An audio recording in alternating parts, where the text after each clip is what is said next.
Continuamos en este segundo día del Congreso Reflexiones sobre la Justicia Electoral en México, aportaciones y retos en el periodo 2016-2025.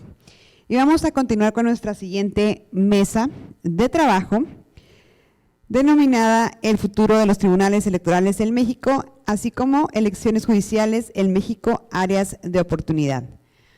Voy a ceder el uso de la voz al doctor César Lorenzo Wong Meraz, presidente de la Academia Nacional de Derecho Electoral y profesor investigador de la Escuela Judicial del Poder Judicial, de la Escuela Judicial Electoral del Tribunal Electoral del Poder Judicial de la Federación, para que modere esta mesa. Muchas gracias. Estamos de manteles largos con nuestra última mesa. Es muy importante las personalidades que hoy nos acompañan. La verdad que me siento orgulloso y de que hayan aceptado el poder estar aquí.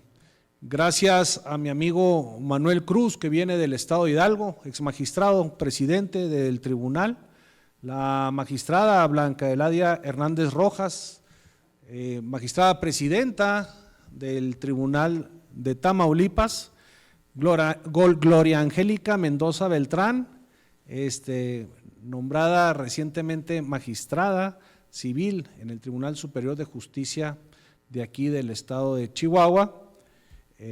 Mi compañera de hace algunas batallas también, Irina Cervantes, magistrada de la Sala Regional Guadalajara, donde corresponde esta circunscripción y que tuvo a bien la sociedad y la ciudadanía en votar por ella. También una compañera de generación, aunque yo me vea mucho más grande que ella, Perla Ruiz, mi admiración y respeto siempre, amiga, y un hermano que también adoro y quiero desde hace muchos años, mi amigo magistrado también, Rubén Aguilar Gil. Pues vamos a iniciar esta charla, esta plática, con las aportaciones que van a dar cada uno de ellos, de ellas. México hoy necesita escuchar y que se dé este eco de las personas que están trabajando día a día lo que es la práctica. Se hace desde cada uno de los tribunales. Hoy, afortunadamente, como hace algunos años, los tribunales electorales en México han brindado una paz social, y esa paz social se ha construido por los ciudadanos y ciudadanas, pero sobre todo también por los organismos electorales que hemos tenido, consejeras, consejeros, la fortaleza de un Instituto Nacional Electoral y obviamente del Tribunal Electoral del Poder Judicial de la Federación. Asimismo, en los Tribunales Superiores de Justicia, hoy con una nueva cara en Chihuahua, tenemos estas magistraturas que están abonando precisamente a que tengamos una cierta paz, una tranquilidad con estos perfiles tan calificados como los que hoy tenemos aquí en un lado. Si ustedes me lo permiten, le voy a ceder el uso de la voz. Vamos a empezar con el magistrado en retiro y presidente de su tribunal, Manuel Alberto Cruz Martínez. Tienes el uso de la voz, amigo, hasta por 10 minutos.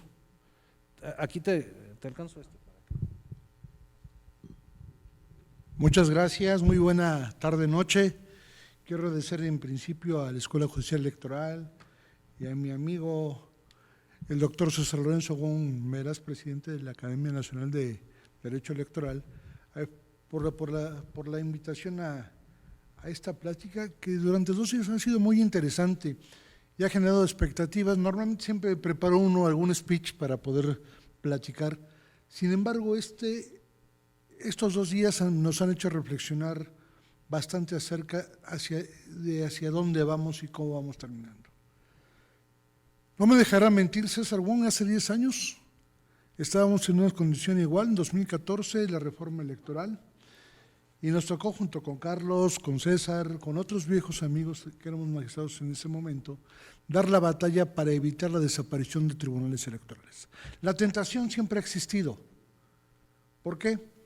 La justificación clara de que es más económico y que el Poder Judicial de la Federación a través del Tribunal Electoral puede absorber todo esto, creo que esa es una justificación que en democracia no puede ser válida. Somos 32 entidades diferentes, 32 Méxicos diferentes, y el contexto cada uno de los estados da la vida a los tribunales y le da la razón del porqué de la existencia. Ahora bien, este hito de la reforma de 2014 generó un monstruo, un modelo híbrido. Este modelo híbrido donde los senadores, so pretexto de la no intervención de los poderes fácticos del Estado, eran los que iban a decidir de las ternas para efecto de elegir a los magistrados. Ok. En principio suena interesante. Bueno, el Senado que representa a cada uno de los estados es quien te va a elegir. Pero les faltó una última parte. Nos dejan con el poder fáctico más terrible, que es el económico. Cada uno de los estados se hacía responsable o se hace responsable del presupuesto de sus tribunales. Entonces, si revisamos el mapa de la República, las diferencias son enormes, ¿no? Hay tribunales que traen 18 millones de pesos para todo su funcionamiento, hay aquellos que traen 200 millones de pesos. Entonces, digo, no puede haber equilibrio ni similitud, ¿no? Dice la Constitución que tareas iguales, salarios y responsabilidades iguales, y esto no se da. Entonces, al crear este híbrido monstruoso, nos deja en un estado de indefensión, porque qué poder fáctico más importante que es la economía. No me dejará mentir César, cuando fue presidente de la Asociación Nacional de Tribunales Electorales, ¿a cuántos tribunales, querido César, no les querían cerrar el agua por no cumplir sus caprichos? No cumples como yo te digo, te quito el presupuesto. Eso es terrible. Ahora, la visión que tenemos en este momento, o la intención que se trae en este momento nuevamente, es, por un lado, la desaparición de los soples que hace rato escuchábamos, que yo tampoco coincido que sea lo más importante, porque está basado también en un modelo económico que tampoco va a dar resultado. Y lo que se garantiza en los órganos electorales locales es la tranquilidad y estabilidad política. Pero bueno, sigamos con la misma línea. El grave problema de un juzgador es en sí, sobre todo en materia electoral, es en sí la politización de la justicia. El nombramiento de cada uno de los tribunales electorales se debe a intereses políticos y no necesariamente a la preparación exacta o adecuada de cada uno de los magistrados. Que en suerte, me tocó colaborar con muchas personas importantes como mi amiga Blanca, como Irina, como César, que en su momento se logró una capacitación permanente a través de la Escuela Judicial y se nivelaron. Los efectos de esta capacitación trajeron como consecuencia efectividades muy altas. Yo dejé hace 3 años del tribunal y yo dejé la efectividad de 99.8%. Es decir, muy elevada para el tema de los asuntos electorales. Pero bien, si llegáramos a este escenario donde quieren seguir con la reforma de 2014 o desaparecer los tribunales o darles un giro, ok, juguemos, pero juguemos con reglas diferentes. El primero sería la creación, o proponemos la creación, de un comité de evaluación independiente. Este comité deberá estar compuesto por expertos en derecho electoral, especialistas en justicia administrativa y académicos, y tendría la responsabilidad de analizar los perfiles curriculares de los aspirantes a magistrados locales. Este grupo de análisis deberá estar bajo la jurisdicción del Tribunal Electoral del Poder Judicial de la Federación y no depender de los partidos políticos que integran el Senado.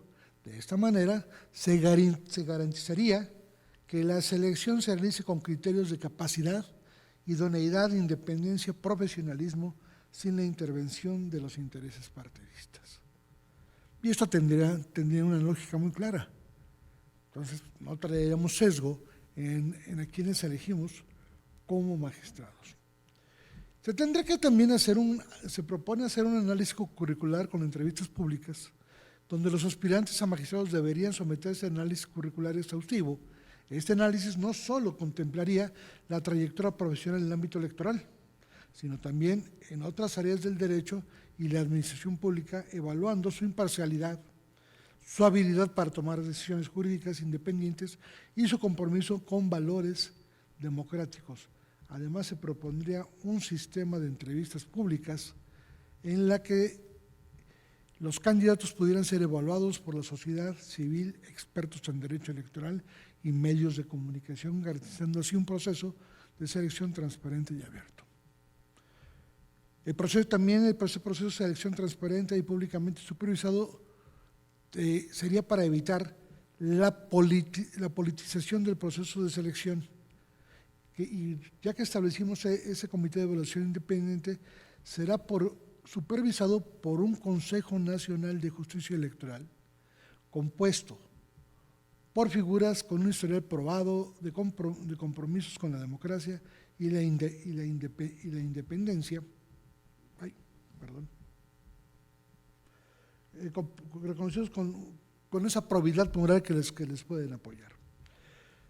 Ahora bien, se sugiere también seguir con el fortalecimiento de la capacidad electoral, que es una materia donde se inició ya hace 10 años, una década, y César tiene mucho que ver en este tema junto con la Escuela Judicial, a la cual le agradecemos, que nos impartió maestrías, inclusive doctorados, y ha sido una capacitación permanente que ha permitido establecer la excelencia en los magistrados locales. Ok, ya habiendo hecho todo eso, entonces sí, vayamos a esta centralización del Poder Judicial. ¿Sabes qué? Ya no lo eliges tú, Senado, lo elige este comité, pero ¿qué crees? El Tribunal Electoral de los estados pasaría a formar parte del Poder Judicial o del Tribunal Electoral del Poder Judicial de la Federación como salas estatales, lo cual permitiría la independencia, pero además permitiría el acceso real y efectivo a la justicia electoral de los ciudadanos. Verbo y Gracia, ya les puedo decir, de mi estado tenemos comunidades o secciones donde se tardan en llegar a la cabecera municipal 4 horas, y de la cabecera municipal a Pachuca otras 4 horas. ¿Qué sucede si desaparece el Tribunal Electoral y lo mandan a Ciudad de México? Súmenle otras 3 horitas. Entonces, para que alguien obtenga justicia estamos hablando de 12 horas, medio día de camino. Y cuando hablamos de materia electoral no hablamos de la gente pudiente, ni siquiera de partidos políticos. Tenemos un rango de lo que es los juicios electorales de manera cotidiana común: violencia política en razón de género, grupos y comunidades indígenas, y este tipo de asuntos no los atiende. Hoy en la mañana veíamos una referencia muy importante, nos decía Carlos, el 75% de esos asuntos se quedan en los tribunales. ¿Qué pasa si los mandamos a salas regionales, sala superior? Colapsarían. En la actualidad, salas regionales nos piden a tribunales poderlos ayudar con notificaciones. Por una sencilla razón, conocemos el contexto social. Desaparecer este contexto social sería tanto como negar el principio de federalismo. Y ahí es donde me baso. Si insistimos, y con esto cierro, en seguir esta línea de una transformación con una visión meramente económica, sin atender a los ejercicios de la democracia, creo que vamos a cometer un grave error. No deben desaparecer los órganos públicos locales electorales y mucho menos los tribunales, porque cerraríamos la jurisdicción a aquellos grupos vulnerables y que realmente necesiten esa atención. Han sido una década o 33 años de ir formando democracia en México para que de golpe y porrazo, con un plumazo, se borre este avance. Es cuanto. Gracias, doctor. Muchas gracias a Manuel, un conocedor y estudioso de la materia electoral. Felicidades siempre por tus grandes aportaciones. El federalismo es algo que no podemos perder en esta batalla que se pueda dar esta reforma electoral. Desde Ciudad Juárez, por ejemplo, que donde estamos, pues no podemos decir que todo se haga en el centro. Si se hace en el centro, ayer en las diferentes exposiciones decían, si nomás hay luz en el centro, pues a nosotros no nos tocaría nada tan lejos que estamos aquí. Es tan importante tus palabras, tus ideas, porque en ese contexto de lo que debemos nosotros trabajar, pensar y abonar para una reforma electoral es precisamente eso, el federalismo. Muchas Muchas gracias. Enseguida vamos a dar el uso de la voz a mi querida amiga Blanca Eladia Hernández Rojas, exmagistrada presidenta del Tribunal Electoral de Tamaulipas. Gracias, querido César. Pues muy buenas noches. Han sido días muy productivos y antes de dar inicio me voy a permitir, aunque me quite algunos minutos de mi valioso tiempo, agradecer a Chihuahua, a la ciudad de Juárez por recibirnos. Son extraordinarios anfitriones. Agradecer, por supuesto, a la Escuela Judicial Electoral, a la Academia Nacional de Derecho Electoral, a nuestro presidente de esta academia, al doctor César Lorenzo Wong Meraz. Te agradezco mucho, César, amigo, por impulsar este tipo de actividades académicas que sin duda alguna contribuyen al fortalecimiento de nuestra democracia mexicana. Y por supuesto a todas las personas que están tras de cámaras, que hacen posible todo este tipo de congresos, de eventos. Muchas gracias. Pues sin más preámbulo, el tema es el futuro de los tribunales electorales locales. Quienes estamos aquí hemos sido parte de estos órganos constitucionalmente autónomos. Decía mi querido amigo Manuel, son 10 años, una década, que los tribunales se desincorporaron de los poderes judiciales de los estados. ¿Un acierto? ¿Un error? Pues yo creo que nos avalan este caminar de 11 años. Ante esta inminente reforma electoral que llegará enero o febrero, se habla de la desaparición de los OPLES y de los tribunales. ¿Deben desaparecer? Yo en todas mis participaciones defiendo a los tribunales electorales porque yo emano de uno de ellos. Y bien lo decían quien ha participado en distintas mesas, a nosotros nos avala en efectividad de nuestras sentencias y resoluciones más o menos desde un 94% hasta un 99.09%. ¿Qué quiere decir? Que sí estamos funcionando dentro de este entramado de la democracia electoral mexicana. ¿Se tiene que hacer una reforma? Por supuesto que sí. ¿Estamos en contra de ella? Claro que no. Pero para hacer una reforma, para que nuestros legisladores y nuestras legisladoras lleguen a un punto de valorar si permanecemos o no, esto no es de golpe o de un plumazo que nos borren. No, esto tiene que ser, y también lo digo muy claro, con estudios estadísticos, presupuestales y por supuesto con todos estos foros que se han llevado a cabo con la ciudadanía. Pero tienen que seguir escuchando a este tipo de mesas donde nos sentamos, donde platicamos quiénes impartimos la justicia, quién administramos la justicia en materia electoral. Una reforma con reglas afines. Modificar reglas electorales no es nada sencillo. Se tiene, como ya lo dije, que hacer sobre la base de reflexiones de lo que hemos transitado a partir de la última reforma política electoral. ¿Qué funcionó? ¿Qué se consolidó? ¿Y qué se necesita reestructurar? Ahorita decía el magistrado Manuel en retiro.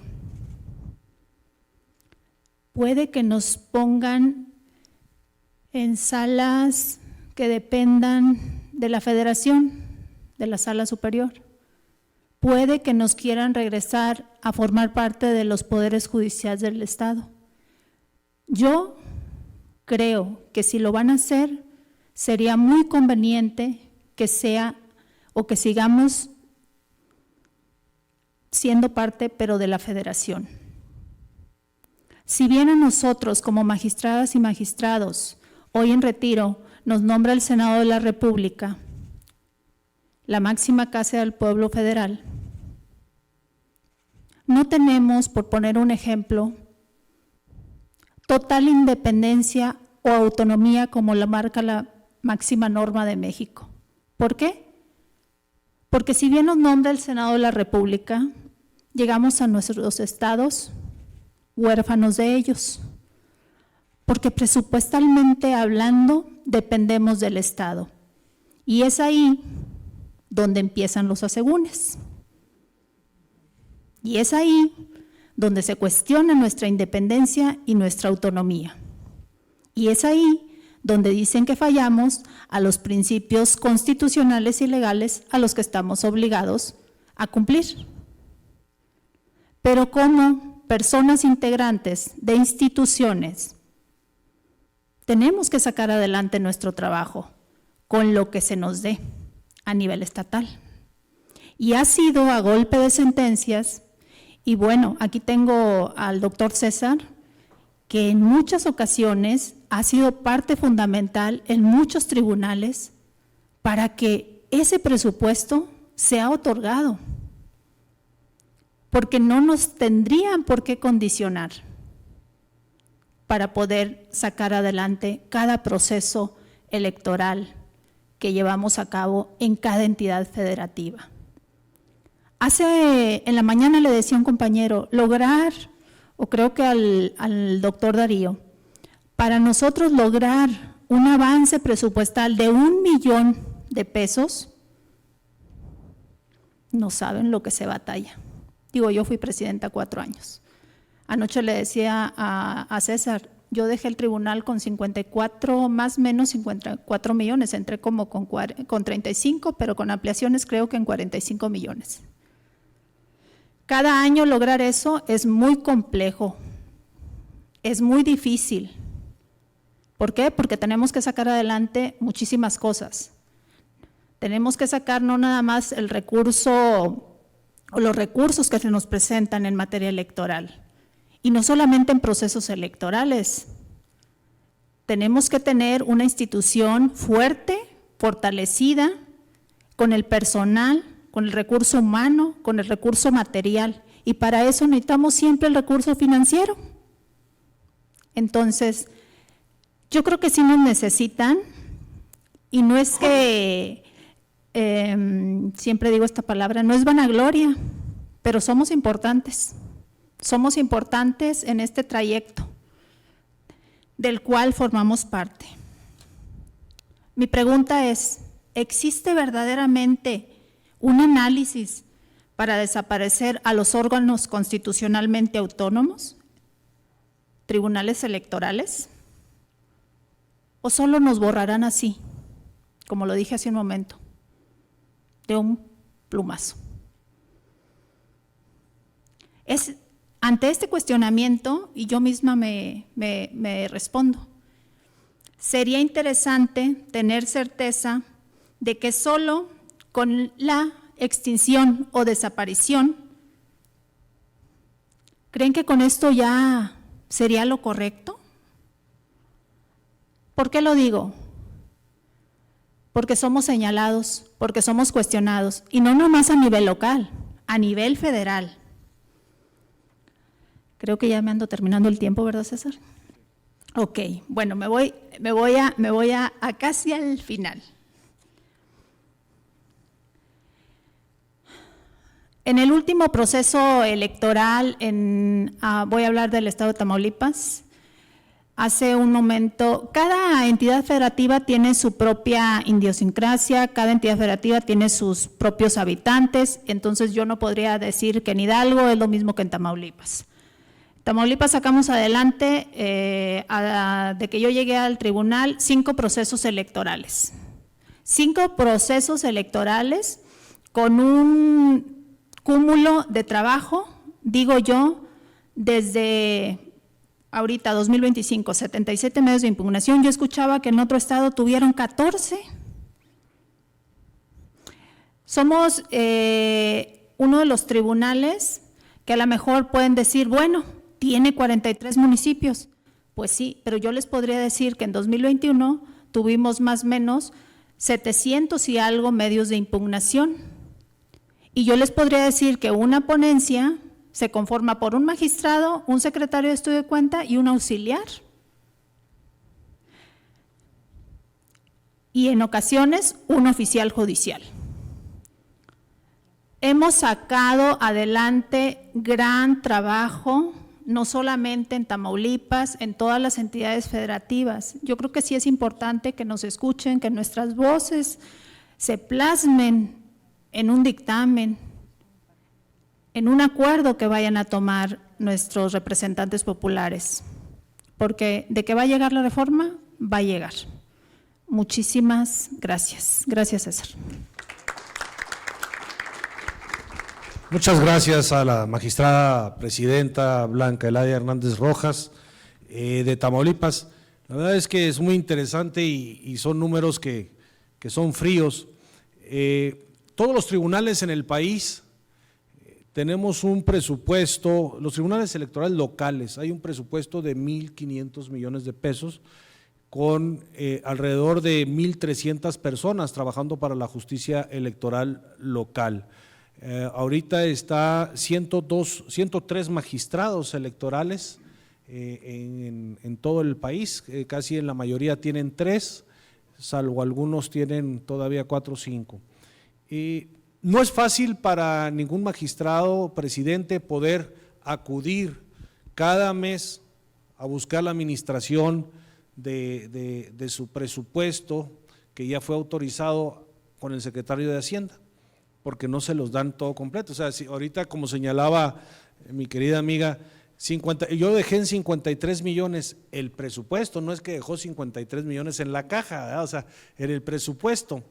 Entonces, en ese momento no te dan los 53, te dan mes por mes y a veces no sale el cheque, a veces hay cosas que no, entonces fue difícil y bueno, a mí me tocó como presidente en 2016 aquí en el estado de Chihuahua, que pues nos dijeron, pues no hay cheque, y fue la alternancia de gobernador. Entonces es muy complicado porque el 90-92% del presupuesto de un tribunal es capítulo 1000, sueldos y salarios. Entonces tienes que pagarle a la gente que trabaja. Todo tribunal electoral en México ronda alrededor de 50-60 personas promedio, hay unos que tienen más, otros que tienen menos, pero la importancia de los tribunales electorales en México ha sido abonar. Ciudad Juárez ha tenido 2 revocaciones, bueno, una revocación en 2001 y otra en 2018, de la trascendencia de una sentencia que se pueda señalar por un tribunal electoral. Muy bien, muchas gracias. Y para terminar, el área o la mesa electoral, me va a permitir darle el uso de la voz a la querida amiga Irina Cervantes, magistrada de la Sala Regional Guadalajara. Adelante, amiga.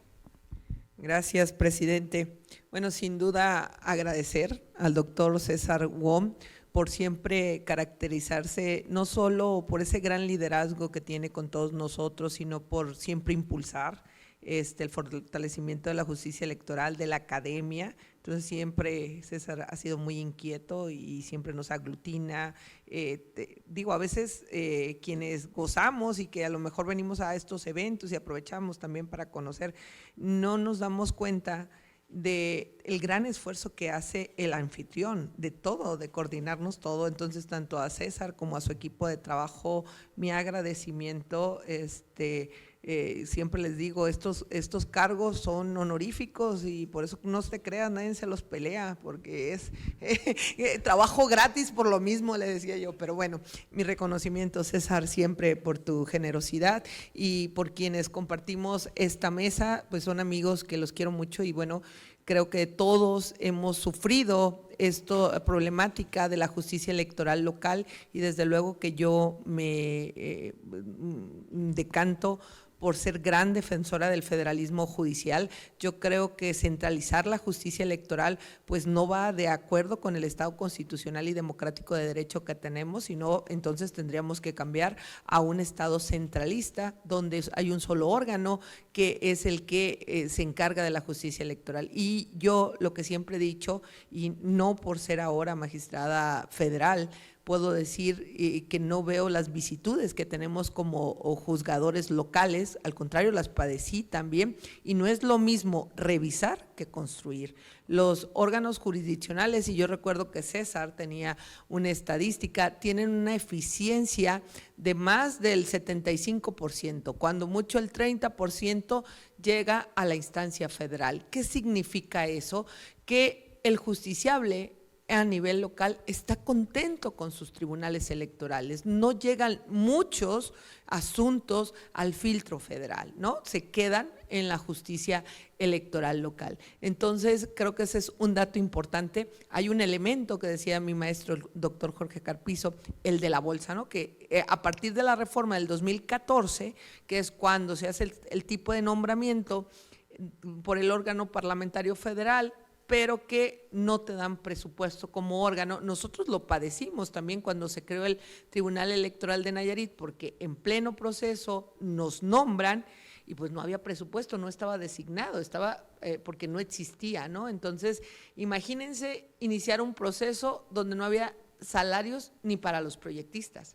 Nosotros tuvimos que compartir un proyectista para los 5 magistrados. Entonces, ahora que llegamos a la justicia federal y que tienes como 16 personales y un proyectista, yo les decía a Rubén, a Luis, a Gabriel, oigan, les causamos bipolaridad a nuestros proyectistas, oye, te está defendiendo un sentido y a mí me hace el otro, o sea, no teníamos. Justo cuando asumo la presidencia ya logramos esas gestiones que dice, porque parte del financiamiento a los tribunales electorales tiene mucho que gestión y eso no es sometimiento al poder político en turno. Nosotros defendemos o más bien nos pronunciamos sobre el poder político, a diferencia del otro tipo de jurisdicción. Dicen, los tribunales electorales no deben de ser políticos, sí, pero nosotros decidimos sobre el poder político y no es lo mismo las presiones que tienes en la jurisdicción civil en la jurisdicción electoral, ¿no? Porque tú decides sobre quién gobierna, no son derechos políticos electorales que tienen que ver sobre quién gobierna. Y ya nos decía Abraham Lincoln que es la democracia, es el poder del pueblo para el pueblo, ¿no? Entonces, decidir sobre el poder no es fácil. Y si esos quienes deciden sobre el poder no tienen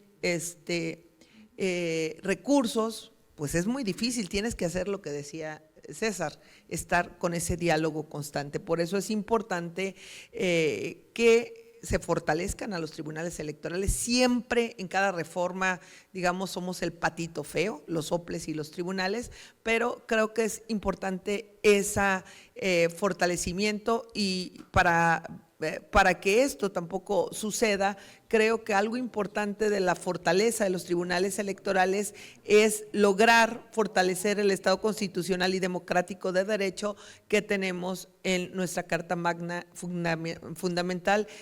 ¿Cómo son los elementos de este Estado constitucional? Bueno, desde luego el papel de los tribunales constitucionales y supranacionales, es decir, esos diálogos que tenemos. Ya sabemos que hoy, por ejemplo, ¿cuál sería un gran reto que tienen los tribunales electorales locales? Hacer ese control concreto de constitucionalidad. ¿Cómo qué?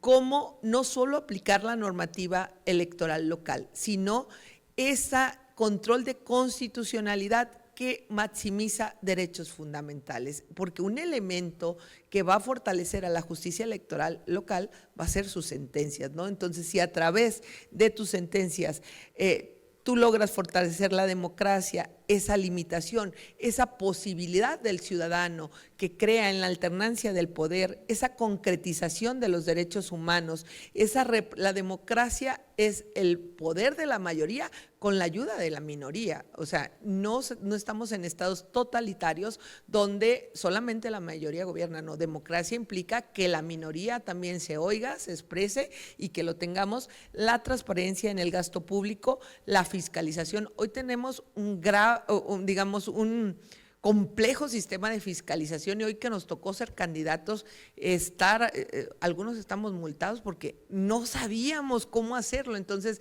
ese sistema, esos lineamientos de fiscalización que aplican a los partidos políticos, ahora se los aplican a los juzgadores, bueno, pues ha sido todo un gran camino sinuoso, ¿no? Entonces, es importante la fortaleza de nuestras instituciones para que tengamos todos estos elementos del Estado constitucional, porque es la norma fundante que nos da, y por eso es importante que los tribunales locales, o como un reto que yo creo que tanto los tribunales locales como federales, es maximizar nuestro texto constitucional, ¿no? Ya no lo decía Lasalles, que es una constitución, depende en qué lugar, en qué periodo, en qué posición ideológica tienes, llegan conservadores, llegan los de derecha, y bueno, finalmente, para ir concluyendo, porque ya se me está terminando el tiempo, creo que los tribunales electorales, y ese es el gran reto, otorgan la garantía que una elección no pueda falsificarse. Yo me acuerdo que siendo magistrada local, una candidata a una presidencia municipal, que es una de las,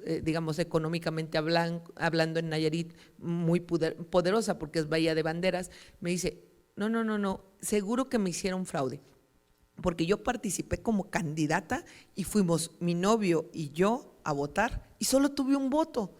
Dice, yo estoy segura que yo voté y mi novio también. Le dije, es más fácil que tu novio no votó por ti a que te hubieran robado ese voto. Le digo, hoy hay tantas medidas de seguridad, representantes, y bueno, no tuve razón porque luego por el Face nos enteramos que terminó muy mal esa relación. Entonces es muy probable que el voto no fue para la candidata presidenta. Entonces creo que es importante también que los tribunales electorales, federales, locales, hagan efectivo a través de sus decisiones los principios que nos rigen, que son la certeza, la legalidad, la independencia, la probidad, la publicidad y la objetividad. Y sobre todo un gran elemento que tenemos, y creo que, y con esto cierro, que los árbitros electorales no somos parte del problema. Creo que el árbitro electoral siempre tiene que tener con neutralidad, y como estamos decidiendo sobre ese poder político tan espinoso, no podemos meternos en el problema, porque si nos ladeamos a un lado o al otro, luego eso se cambia en democracia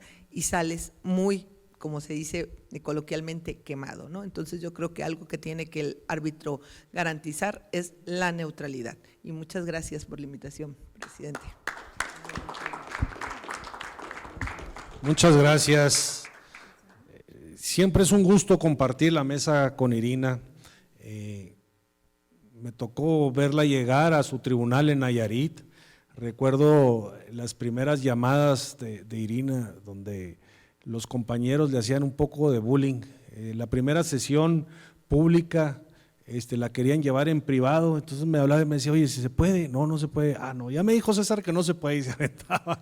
De ahí hemos realizado juntos más de 30 eventos, incluyendo Francia, Colombia, Washington, y la verdad que siempre que hablas y dices algo, lo dices con mucha coherencia, con mucho respeto y con una legitimidad de ser una doctora en Derecho. Siempre mi admiración y respeto, amiga. Qué bueno, felicidades. Con esto cerramos lo que viene siendo la materia electoral, estas partes donde juntamos estas dos mesas. Ahora me voy a permitir ceder el uso de la voz a los magistrados del Tribunal Superior de Justicia del Estado de Chihuahua para ver esta segunda parte. Y como nos habíamos puesto de acuerdo, en primera orden va la magistrada Gloria Angélica Mendoza Beltrán, magistrada civil del Tribunal Superior de Justicia.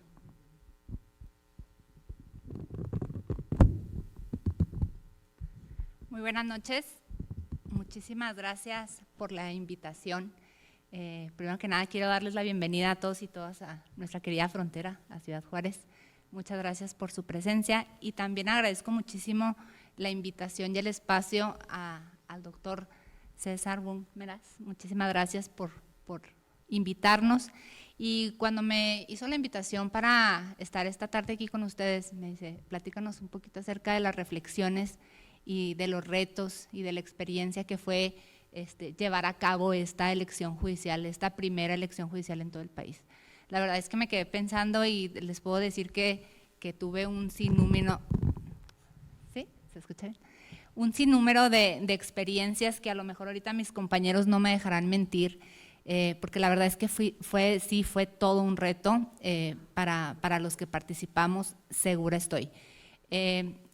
Yo quisiera empezar con esta reflexión platicando acerca de que el hecho de asimilar para todos los integrantes del Poder Judicial que venía esta reforma, primero cuando empezó a sonar y luego salían las noticias, empezó a generar una crisis, un nerviosismo por parte de todos los integrantes y luego después lo vimos que ya era una realidad y nos tocó tiempo asimilar todo ese espacio, porque yo siempre les he dicho y he platicado con la gente que tengo oportunidad, que trabaja o que tiene la experiencia de convivir en otras experiencias desde otros espacios, ya sea del Ejecutivo, del Legislativo, ahí es muy rotativo, ¿no?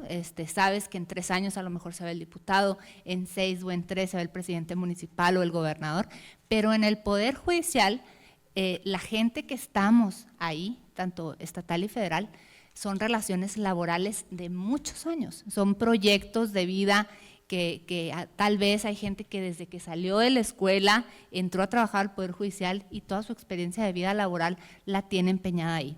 Entonces el hecho de que vengan y te digan que va a haber una reforma laboral, que tal vez vas a perder tu trabajo, que a lo mejor la inamovilidad que tú tienes como ser juez o magistrado se te va a venir a cambiar, fue un choque muy fuerte para todos y todas, ¿verdad? Sin embargo, creo yo que cuando llega esta reforma, yo debo decirlo, la celebro y porque realmente nos dio un paradigma totalmente distinto al Poder Judicial. Le abrió la oportunidad, y me incluyo, a muchas personas que tal vez en su vida imaginamos ocupar esos espacios y la verdad es que fue un área de oportunidad grandísima. Pero por otro lado, evidentemente está la sensibilidad de las personas que estaban en este estado de vulnerabilidad, donde tenían toda su vida ahí, pues que iban a sufrir estos cambios, ¿no? Entonces yo creo que el primer eje de estas reflexiones, yo me lo llevo como el shock que nosotros tuvimos para asimilarlo primero, aceptarlo y después pasar de esa aceptación a tomar la decisión de participar. Porque no fue nada fácil, al menos en mi experiencia, una servidora tiene 15 años trabajando en el Poder Judicial, nunca me imaginé salir a la calle a pedir el voto para poder ser magistrada. Lo veía algo totalmente lejano, lo veía algo totalmente ajeno. Tal vez todos los que estamos aquí hemos participado de manera indirecta o directa en la política en nuestro estado, en nuestro país, pero ya que tú seas la protagonista de ir a pedir el voto, salir a la calle, decirle a la gente, y luego también la forma de hacer campaña fue algo totalmente distinto y fue todo un reto. Entonces creo yo que ese es el primer eje de impacto que tuvimos nosotros y también el área de oportunidad que se abrió para todos aquellos litigantes que también tuvieron el acceso a poder participar, ¿no? Después, el segundo reto que yo lo veo, que esto ya lo veo yo como un reto verdaderamente, es salir a la calle a hacer campaña. Y salir a la calle y pedir el voto y luego toparte con la gente que te decía, ¿qué me ofreces? ¿Qué me das? Entonces yo les decía, y de hecho una señora hasta se reía conmigo, le digo, no señora, si yo le ofrezco algo, no vote por mí. Le digo, yo no le puedo ofrecer nada, le digo, sin embargo, pues le puedo ofrecer que pues soy un perfil, que tiene la experiencia. Entonces la verdad es que ahí sacabas argumentos que verdaderamente lo creías, pero que también a lo mejor no estaba la ciudadanía acostumbrada a recibir ese tipo de respuestas, ¿no? Porque estábamos hablando de otro tipo de elección. Muchas personas, y tal vez a lo mejor me incluyo, fue muy complejo hacer un video, pedir el voto, tomarte unas fotos, salir a la calle y hacer ese tipo de eventos, porque no hay que dejar de lado que el perfil del juzgador, del del compañero jurisdiccional siempre está atrás de un escritorio, generalmente. Entonces, el hecho de que estés siempre en tu oficina resolviendo, haciendo, estudiando, que ahora tenías que hacerlo de una manera pública, la verdad es que fue todo un reto. Entonces, yo les puedo decir que aprendimos mucho, fue muy interesante. De hecho, varios compañeros y compañeras ya hasta les gustó, ya dicen que van a ser candidatos. Y la verdad es que qué bueno, porque también nos abrió otro paradigma de darnos cuenta, porque estamos acostumbrados a estar adentro del Poder Judicial y darnos cuenta que allá afuera pues hay necesidades que se tienen que cubrir y que se tienen que visualizar y que nosotros las invisibilizábamos por siempre estar dentro de un juzgado, dentro de una sala. Entonces, pues bueno, eso creo que nos abrió un panorama interesantísimo, que eso nos da pie pues a un tercer eje, ¿no? Saber que el Poder Judicial cambió y que ya no es lo mismo que era antes, que ahora tiene áreas de oportunidad, pero sin embargo que ahora gran parte de nuestra función se debe a la confianza de la ciudadanía. Entonces, creo que es una doble responsabilidad para nosotros, no solamente en la cuestión jurisdiccional, en la responsabilidad de hacer bien nuestro trabajo, sino dejarles el camino a las nuevas generaciones que vengan dentro de algunos años, pero también que sepan pues, que nosotros fuimos el parteaguas de esta elección, ¿no? Que conlleva muchísima responsabilidad, creo yo, en este camino, ¿no? Ya para finalizar, a mí me gustaría hacerles saber que también el Poder Judicial está en cambio. También el Poder Judicial se tiene que sensibilizar, porque si bien es cierto, ahora la votación, la ciudadanía nos eligió, también el Poder Judicial tiene que asimilarlo desde adentro y saber que ya no son las nuevas mismas políticas que se llevaban cuando había designaciones, ¿no? Ahora estamos respaldados por la votación de los chihuahuenses, en este caso, nuestro estado, y que eso conlleva más responsabilidad, sin embargo también conlleva otro tipo de peso, ¿no? Por mi parte, les agradezco mucho el espacio, quedo a sus órdenes y les reitero, bienvenidos a Ciudad Juárez y quedo a sus órdenes. Muchas gracias. Muchas gracias a la magistrada Angélica Mendoza. La verdad que me hizo reflexionar una cosa que no me he dado cuenta. Aquí fuimos todos candidatos y el único que perdió fui yo.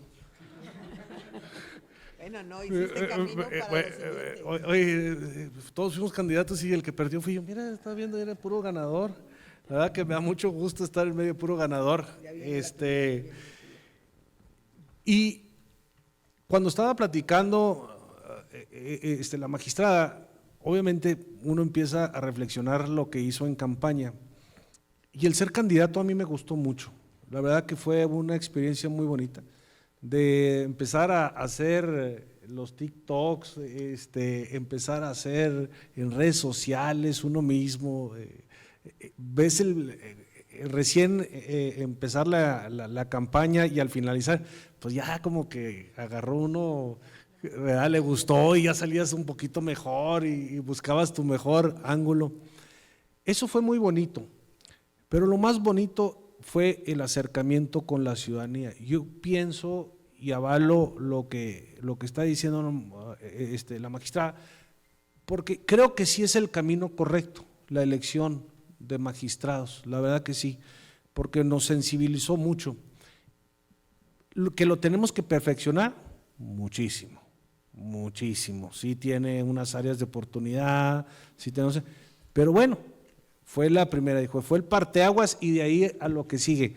La verdad que sí, muy grata tu plática, los magistrados, los jueces, pero todo el Poder Judicial.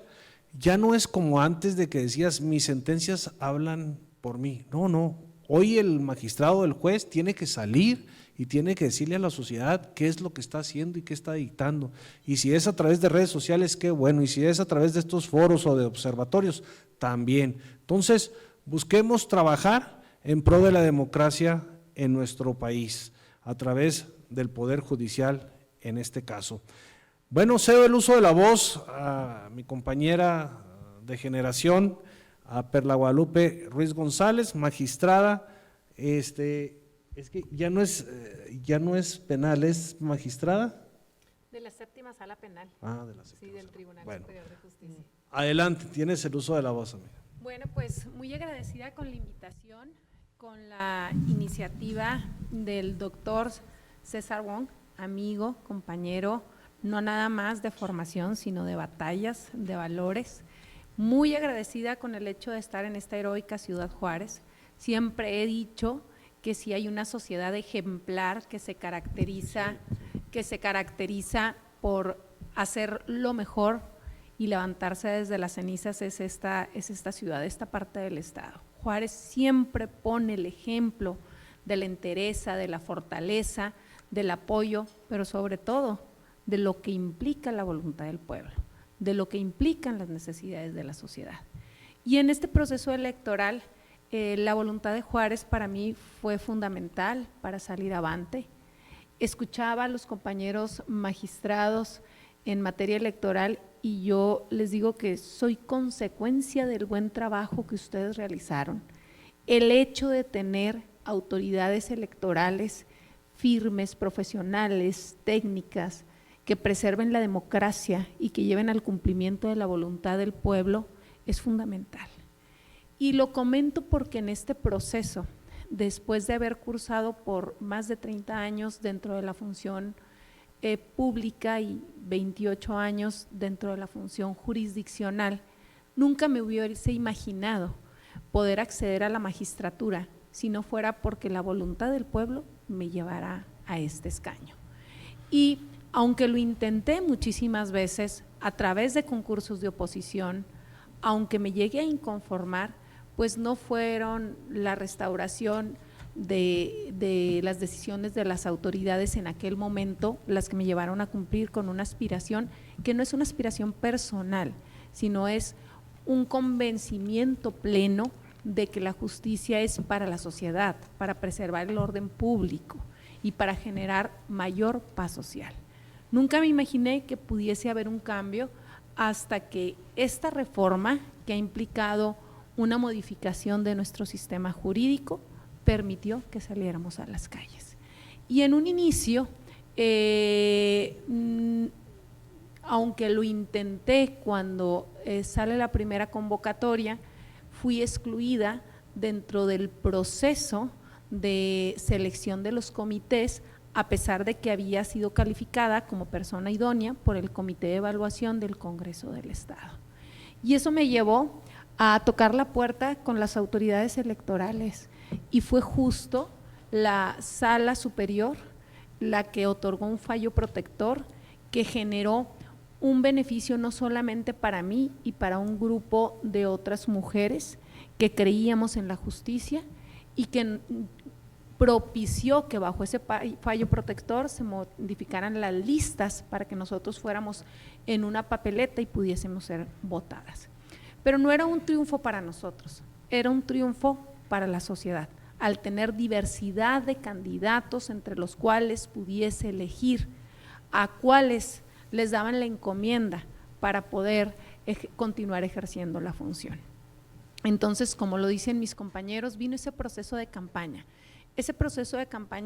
que me modificó en lo sustancial. Siempre juré que mi función como juzgadora era cercana, era clara y que no solamente cumplía con ciertos valores y con ciertos principios, sino que además de ello se recibía con esa empatía hacia las partes dentro de un proceso penal, en donde es complicado tener una aceptación porque generalmente trabajamos con los bienes jurídicos más preciados de la sociedad y nuestras decisiones vienen a impactar hasta la libertad de las personas.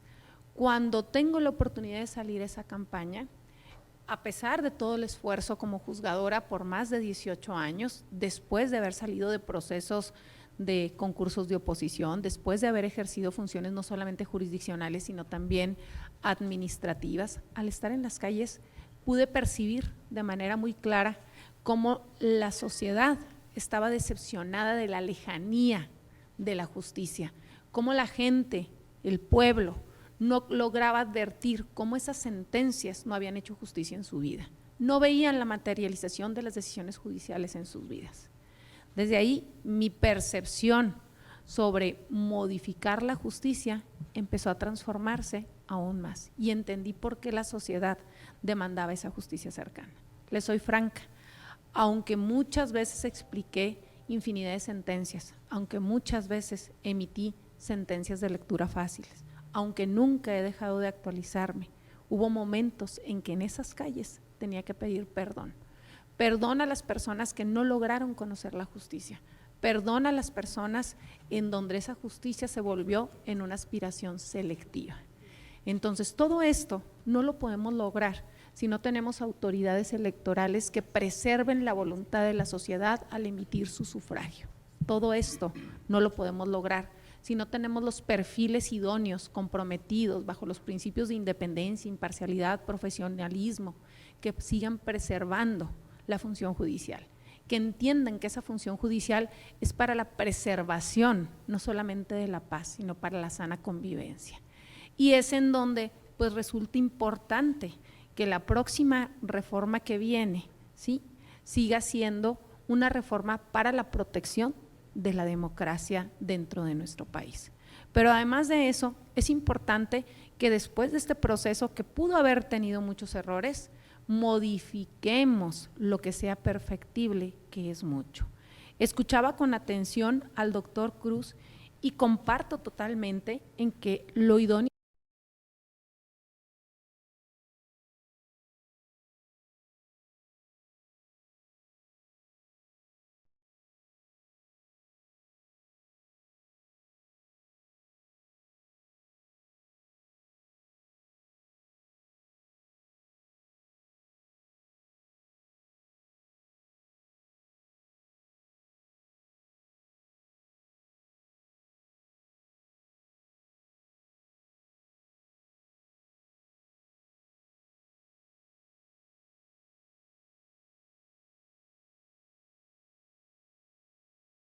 doctora Blanca Elidia Hernández en la reflexión relativa a que tenemos que verificar qué funcionó, qué se logró consolidar y qué se debe modificar.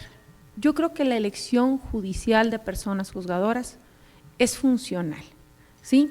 Y estamos como precursores tratando de que se consolide, aceptando que el Poder Judicial cambió, que el Poder Judicial debe de estar en la calle, que el Poder Judicial no se remite a la función jurisdiccional y que esta nunca se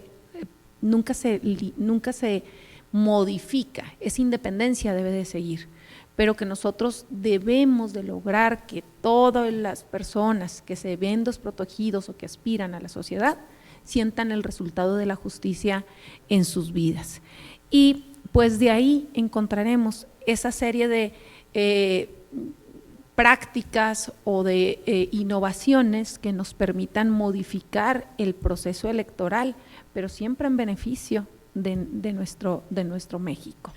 Y de la misma manera, escuchaba a la magistrada Irina Cervantes y pues comparto totalmente, el preservar la democracia es una garantía en favor de nuestra gente y pues yo agradezco que haya habido personas comprometidas con la función jurisdiccional electoral, porque gracias a eso los derechos políticos electorales de muchas de las personas que estamos sentadas en esta mesa fueron respetados y gracias a eso tuvimos la oportunidad de que el pueblo nos pudiese dar un voto, en particular el pueblo y la comunidad de Ciudad Juárez, que fue fundamental, comprometida, porque si nos ponemos a evaluar el nivel de votación y aceptación en todo el estado de Chihuahua, Juárez fue ejemplar.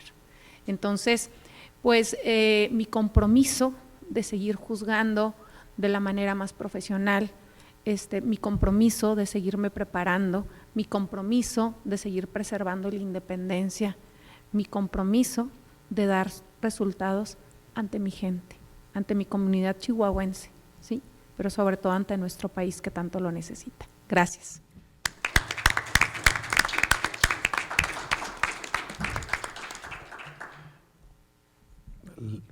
Cuando me tocó o estaba armando esta mesa, obviamente uno ve los perfiles y buscas personas que puedan dar su testimonio. Y la verdad que la lucha, el esfuerzo que hizo mi amiga Perla para ser magistrada, no solamente ella, sino su familia entera, sus amigos, vino a dar un grato desempeño, pero una satisfacción al llegar a ser magistrada. Eso es la justicia electoral y ese es el abono. Ahorita podemos hablar de números, podemos hablar de estadísticas, pero cuando un justiciable, una justiciable, habla desde su corazón de qué es lo que ha hecho un tribunal electoral, con eso nos quedamos. Muchas gracias, amiga, felicidades siempre y hablas muy bonito.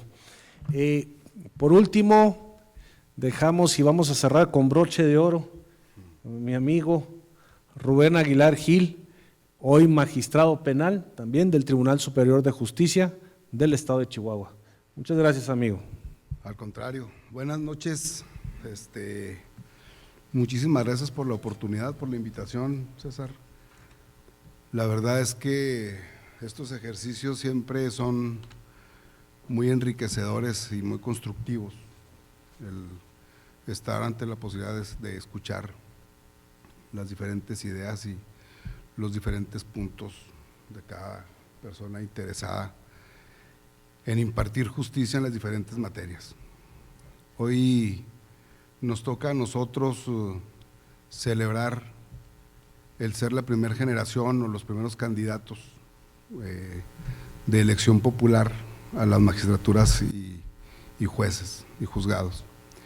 Sin duda es un reto fue un reto bastante grande, pero es más grande el compromiso que adquirimos en esta elección.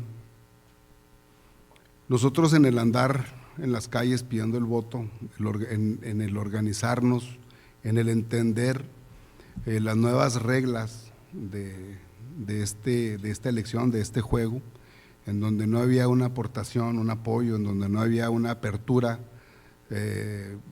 una gran apertura para darnos a conocer, para expresar ideas, para a través de los mecanismos de comunicación, empezar a ver cómo llegarle con esta nueva idea y con este nuevo proyecto a la sociedad, desde hacerles ver cuáles son las funciones de los jueces y cuáles son las funciones de los magistrados, qué es el Poder Judicial, qué es el gobernador, qué son los diputados, y que entiendan ellos que aquí, con estas personas que andamos en la calle pidiendo el apoyo, pidiendo el voto, son los que deciden las convivencias, son los que deciden los alimentos, son los que deciden las libertades, el patrimonio. Eso fue un reto bastante grande, porque el tiempo era bastante corto. Entonces, sin duda fue muy constructivo. Siento que todos los candidatos, que fueron cerca de 900 los que anduvimos pidiendo el voto para los espacios estatales, hicimos un excelente papel, hicimos un excelente desarrollo de la elección, una excelente explicación de lo que se trataba esta elección. Y luego de ahí empezar a ver las condiciones de cómo desde el punto de vista electoral íbamos a ser tratados. Ese es un tema bastante complicado, pues porque era una multielección, es decir, de más de 30 candidatos ibas a elegir solo 5 hombres y 5 mujeres. Y empezar a ver cómo, empezar a explicar cómo van a votar por ti, porque eran boletas verdes, boletas rosas, de diferentes rosas, que una rosa federal y que una rosa estatal y que una rosa de jueces. Y la rosa de Guadalupe. Entonces fue una serie de complicaciones que realmente los candidatos logramos vencer, porque la gente logró entender cómo votar. Pero aparte, el día de la elección, ¿cuánto tiempo tardaste en votar? ¿Cuánto tiempo te llevó en localizar la boleta, el nombre y el número? Y si lo vas a poner del lado correcto y todo ese tipo de cosas, imagínense cómo explicarlo en campaña. Imagínense los nervios, imagínense incluso el ejercicio personal de estar ahí, de localizar tu boleta y decir, no la voy a regar y ni siquiera yo voté por mí mismo, ¿verdad? Entonces, fue una serie de complicaciones y de cuestiones que había que vencer, y afortunadamente lo logramos, y somos el primer precedente, tanto para los árbitros, que son los institutos electorales, como para los juzgadores en materia electoral. Ese fue otro ejercicio que fue un tema de entender también nosotros y poder lograr aceptar las decisiones de los juzgadores en este tema electoral. El decir, bueno, el género, hasta dónde alcanza, ¿va? Si tenemos que arrastrar nosotros aquella deuda que tenemos con la falta de espacios que tuvieron durante mucho tiempo las mujeres, si va a ser suficiente que nosotros mismos en esta primer generación sea suficiente para cumplir con eso, o si va a seguir siendo, y prepararnos para lo que viene, ¿va? Porque al final estaba escuchando los comentarios de que si los soples se quedan, que si no va a haber. Yo siento que tienen que quedarse, porque ahora la elección no nada más va a ser de diputados y de senadores y de regidores, de presidentes municipales, de gobernadores y síndicos, ahora va a ser de muchos jueces, de muchos, y aparte de multicandidatos. Entonces, se necesitan bastantes mentes brillantes, bastante gente comprometida, bastante gente estudiosa, especializada en la materia electoral, para poder establecer y mejorar este primer ejercicio, porque al final estuvimos ante muchas lagunas, estuvimos ante muchas dudas, no había nada escrito, no había un antecedente, no había nada. Bueno, pues ya hay. Entonces, ahora, de parte de un servidor, cuentan con todo el respaldo para poder estar en donde ustedes nos inviten, para apoyarlos, para que las autoridades electorales sigan. Y bueno, esta fue más o menos mi reflexión de lo que me dejó la campaña. Les agradezco mucho el espacio, César. La verdad es que es un gran gusto estar contigo, como siempre. Muchas gracias, buenas noches. Muchas gracias al magistrado Rubén Aguilar Gil. Efectivamente, lo que él señala en esto que nosotros mencionamos, que es la paridad y la alternancia, ¿no? Entonces, cuando empiezas a decir, bueno, por paridad era mitad y mitad, y ok, y empieza mujer-hombre, mujer-hombre, ¿y qué tal cuando la mujer tiene más votos que el hombre? ¿Y qué tal cuando hay dos hombres seguidos? ¿Existe la paridad? Entonces, todo esto, la verdad es que es muy interesante, a los electorales nos apasiona, y de verdad que somos celosos de esta materia, porque todos los días cambia, el derecho electoral todos los días cambia con diferentes criterios que emite la Sala Superior. Muchas personas a lo largo y ancho de la República Mexicana llegan conmigo y me dicen, oye, pues fíjate que contraté un despacho civil, y dices tú, maestro, vas a ver lo que vas a batallar en el electoral. Todos los días y horas son hábiles. Dice, oye, ¿y sábado y domingo? Sí, ¿y días festivos? Sí, y luego ¿cómo se cuenta? Entonces, cada materia tiene lo suyo, y la materia de derecho electoral es muy celosa, por eso le digo, muy celosa, y tienes que estar cuidándola. Y abonando a lo que bien señalaban los tres magistrados que ganaron, y a mí no me tocó ganar, recuerdo con mucha alegría, porque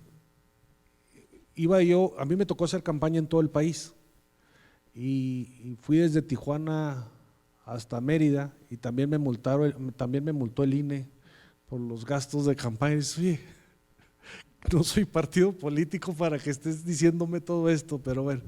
Y hubo en una comunidad entre Chilpancingo y Guerrero, me invitó mi coordinadora de campaña ahí en el estado de Guerrero, me invita a una comunidad y me dice, véngase porque ahí llevamos la gente que está enseñando cómo votar por usted y también cómo, pues enseñando su perfil, que usted es esto y el otro, entonces vamos.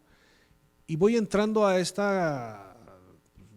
era una tipo auditorio, había alrededor de unas 40 personas, y el capacitador les dice a todos, mira, esta es la boleta azul, donde estaba para la sala superior que me tocó, esta es la boleta, el nombre es César Wong, pero ustedes lo que se deben de aprender es votar. ¿Y cómo vas a votar?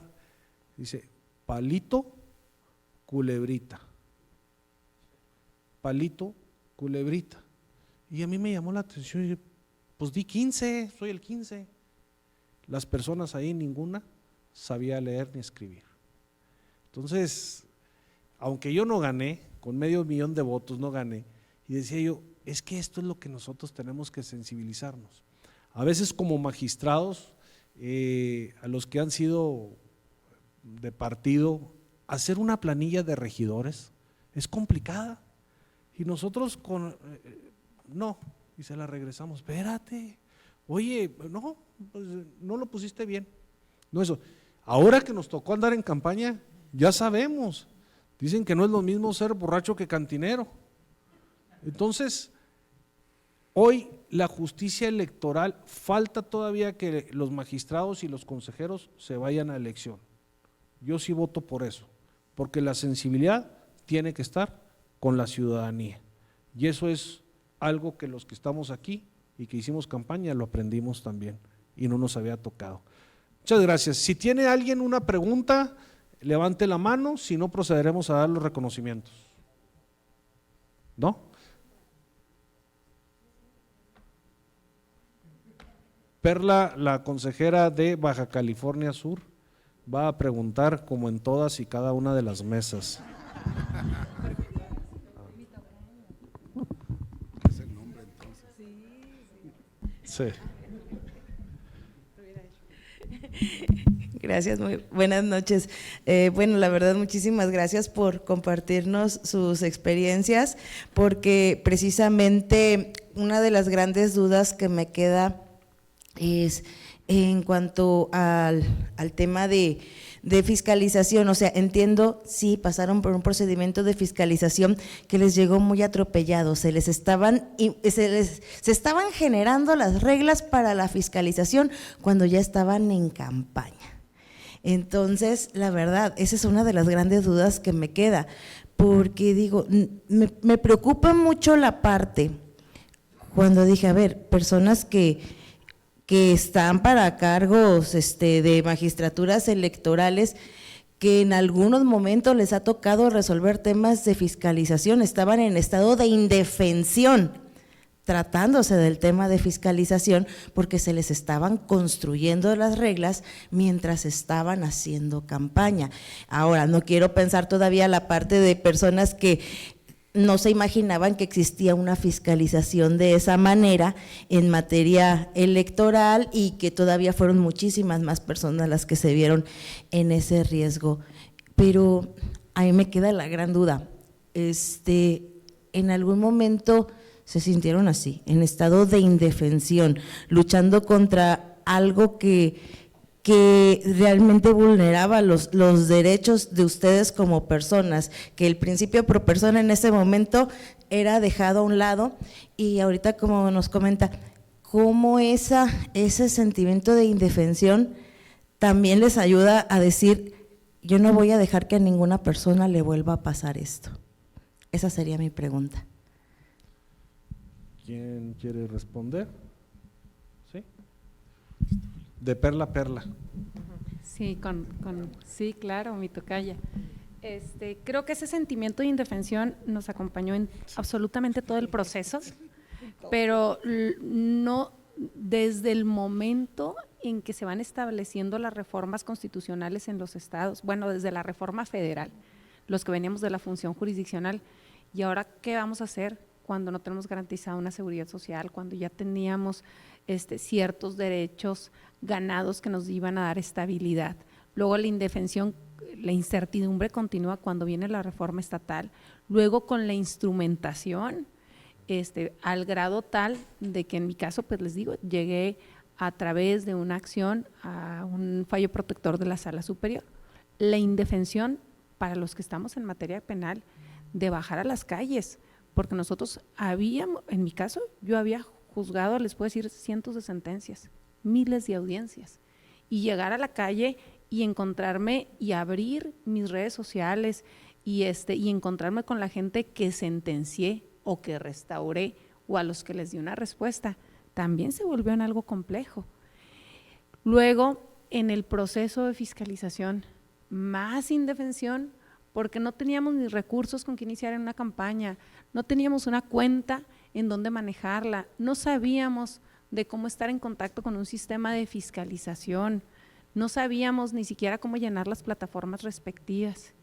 Y después de eso, el tener que dar cuentas tan precisas cuando estábamos al límite de que iba a ser el día de las elecciones y a la par teníamos que tener cerrado nuestro proceso de fiscalización, se volvió sumamente complejo.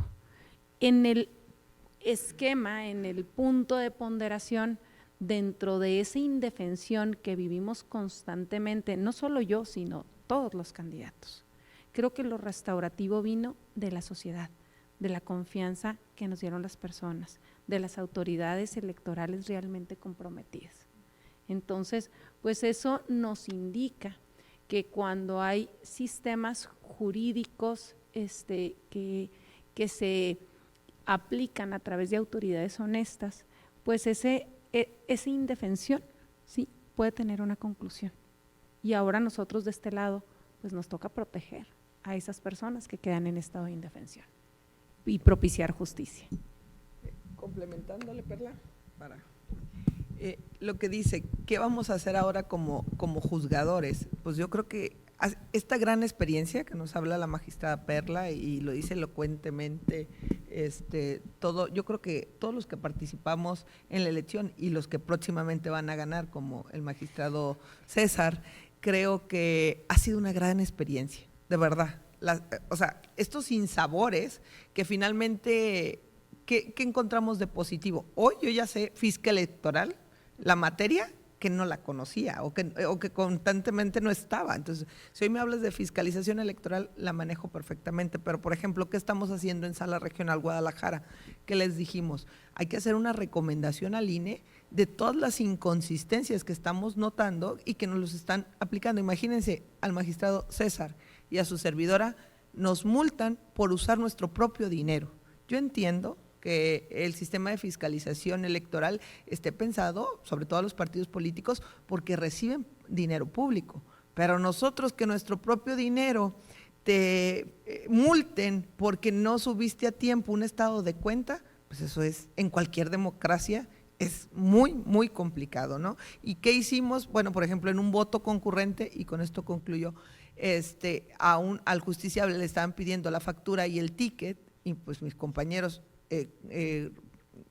dieron la sanción y yo les digo, yo me voy a apartar porque con la factura ya estás demostrando en qué se generó el gasto del propio recurso, el ticket ya es excesivo, ya sería incongruente con la ponderación del artículo 20, pero creo que en nuestros espacios podemos hacer que ese sistema no tan favorable a quienes participan en una elección judicial, pues sea mejor. Nosotros al menos como Sala Regional ya mandamos recomendaciones al INE de qué tiene que cambiar. Muchas gracias. Existe otra pregunta del exfiscal de delitos electorales de Jalisco, Ricardo Zuro. Adelante, amigo. Muchas gracias, César. Quería preguntarle su opinión acerca de los famosos acordeones. ¿Debe legislarse al respecto?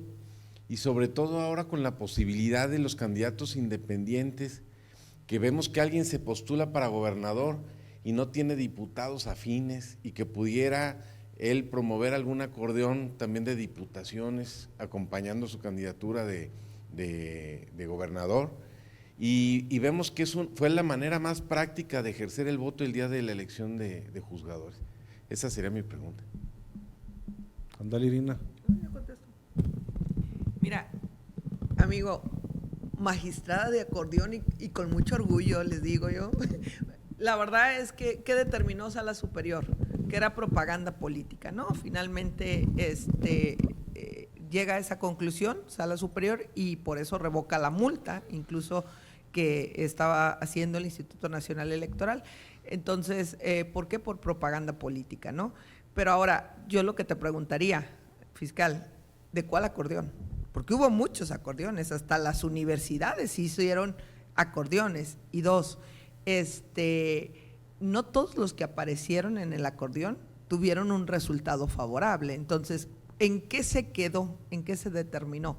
Bueno, pues que era una propaganda, porque incluso nosotros como juristas no conocíamos a todos los puestos que se iban a elegir. Entonces, de alguna manera, pues se indujo el voto, sí, pero finalmente la ciudadanía votó libremente, sí.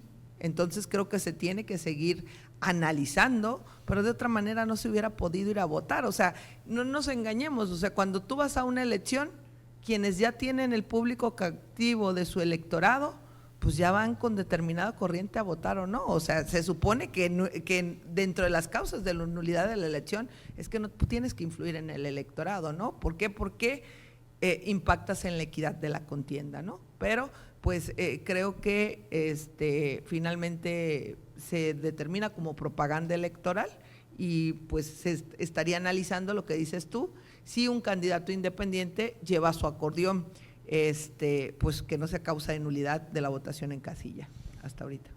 Sí, yo no satanizo el uso del acordeón, simplemente lo pongo en la mesa porque vimos con claridad que fue un instrumento que se utilizó el día de la elección y que en algunos casos fue apoyado por partidos políticos, por universidades, por actores políticos o sindicatos o lo que haya sido. Sin embargo, pues es un instrumento que se utilizó, que fue evidente y que todo el mundo se enteró y que en el futuro, ¿cómo debe entenderse? ¿Se vale o no? Se puede valer y no estoy en contra. ¿Y qué tanto habría que regularlo o respetar que quien lo use? Ese es el tema que yo creo pongo que en el la punto mesa, ¿no? es que se debe de regular. Por ejemplo, una de las cuestiones es, a ver, estás decidiendo sobre un poder del Estado. Hoy en México, y creo que ese es un gran elemento que se puede aportar a los países del extranjero, es que en México los tres poderes están al escrutinio público, pero que no participen los partidos políticos cuando indirectamente o en lo oscurito participan, pues eso creo que es un elemento que se puede reformar. O sea, esa prohibición de que no se participe creo que no tiene razón de ser, ¿no? Entonces creo que sí se tiene que regular, yo creo que sí. Muchas gracias. ¿Alguien más que desee participar?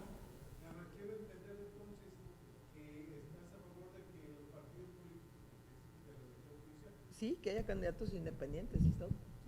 Sí, Rigo. Yo creo que participan. Es que es lo que pasa en nuestra democracia a veces, ¿no? Que hacemos cosas y luego hacemos como que no hacemos. Yo creo que las cosas tienen que regularse, los usos que se dan, creo. Bien, ¿alguien más?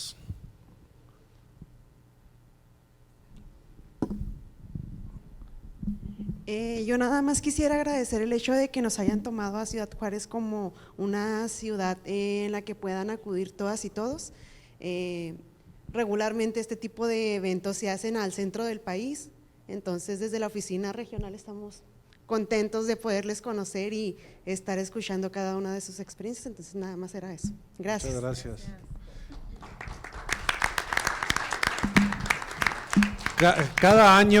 Cada año es un compromiso que yo he tenido de hacer un evento en Chihuahua del Tribunal Electoral del Poder Judicial de la Federación, de la Academia Nacional de Derecho Electoral, y venimos cada año. Fíjate, el año pasado fue yo soy de Nuevo Casas Grandes, en mi región, estuvimos en Paquimeya, en Chihuahua, y hace 3 años habíamos estado ya aquí en Juárez Entonces, la verdad es que nos gusta mucho, siempre hemos defendido el federalismo y lo seguiremos haciendo hasta el día de hoy. Muchas gracias a todos. Si me permiten, voy a dar los reconocimientos a este gran panel. La verdad es que me lucí cuando lo armé.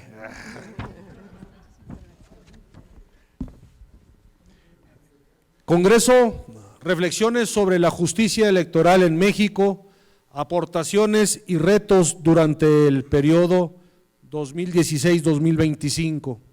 Constancia, la Escuela Judicial Electoral del Tribunal Electoral del Poder Judicial de la Federación presenta a Manuel Alberto Cruz Martínez por su participación como ponente en esta mesa panel El futuro de los tribunales electorales en México en el marco de este Congreso. Firma el director de la Escuela Judicial Electoral, Luis Octavio Vado Grajales, el presidente de la Red Nacional de Consejeras y Consejeros Electorales, Luis Eduardo Gutiérrez Ruiz, el presidente municipal de Ciudad Juárez, el licenciado Cruz Pérez Cuellar y un servidor. Felicidades, amigo.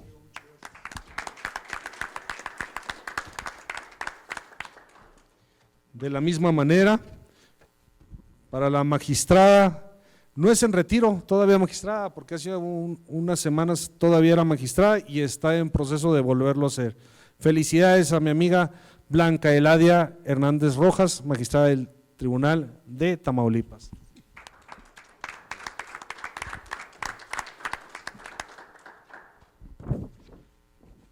La magistrada en materia civil, Gloria Angélica Mendoza Beltrán.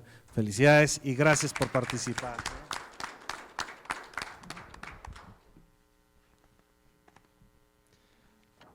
A la magistrada de la Sala Regional Guadalajara, la magistrada Irina, gracias, siempre polémica y siempre atinada. Gracias, amiga.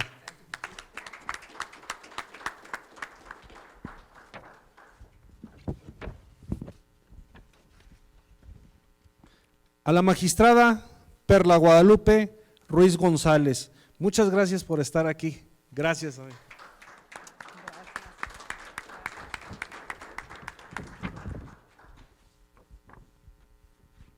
Esta constancia también es para el magistrado Rubén Aguilar Gil, magistrado del Tribunal Superior de Justicia en materia penal.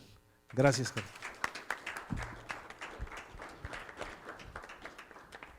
Muchas gracias a todas y a todos. Si ustedes me lo permiten y ya que estamos de pie, damos la clausura del evento. ¿Sí? ¿O vamos a...? Bueno, siendo las 7:35,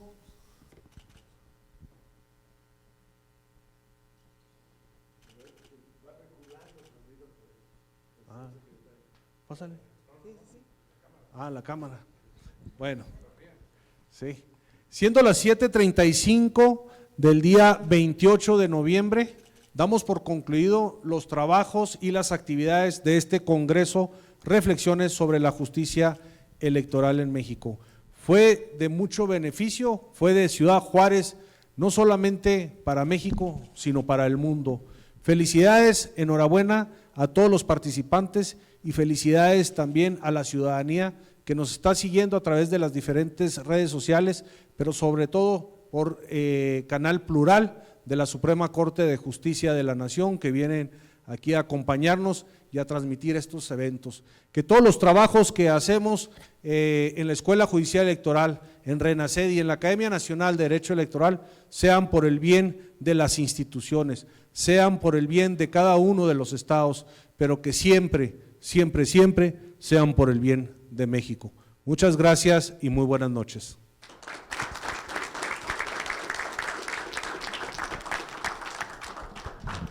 Agradecemos a las y los ponentes de esta Mesa con la cual concluimos este Congreso Reflexiones sobre la Justicia Electoral en México, aportaciones y retos durante el periodo 2016-2025. Agradecemos a quienes nos siguieron a través de la transmisión en vivo por su atención. Muchas gracias y buenas noches.